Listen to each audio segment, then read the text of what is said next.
Search warrants are going out here in Chicago and a dozen other cities coast to coast in an effort to stop computer fraud that is costing companies and consumers millions of dollars. As Elizabeth Vargas reports, authorities have already seized computer equipment and thousands of computer records. They say it is the white-collar crime of the 90s. Raids in Chicago and a dozen other cities this week exposed a million-dollar ring of high-tech computer hackers. It is not a game. They're attempting and are getting into credit cards, are getting into telephone systems, they're getting into medical records, credit records, they're getting into everything. The raids come after a 2-year nationwide investigation called Operation Sundevil. What's up, ladies? Once again, Nev from Nev's Tech Bits here. Today I want to talk a little bit about some hacker history. Operation Sundevil.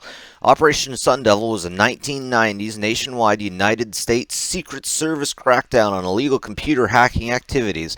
It involves raid in approximately 15 different cities and resulted in 3 arrests and the confiscation of computers, the contents of the electronic bulletin board systems, and floppy disks.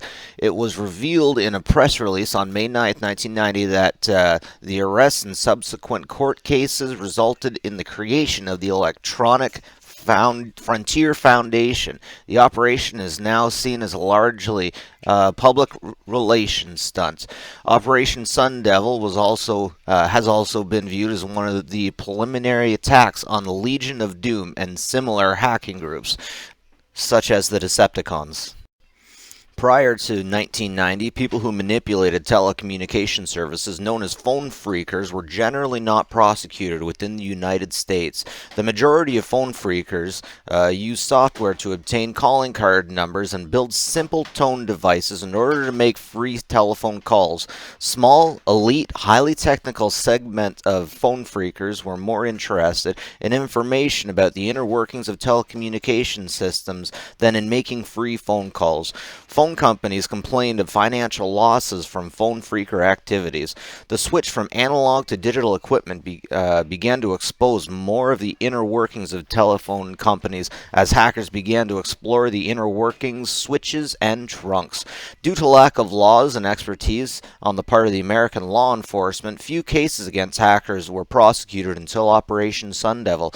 However, starting in 1989, the U.S. Secret Service, which had been given authority from Congress to deal with the access device fraud as an extension of the wire fraud investigation under Title 18, began to investigate.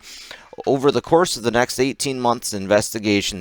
So if this is the kind of thing that interests you, I recommend you check out the book The Hacker Crackdown. The Hacker Crackdown, Law and Disorder on the Electronic Frontier. Ultimately, this book gets into the battle between the Decepticons and the Legion of Doom as they try to one-up each other.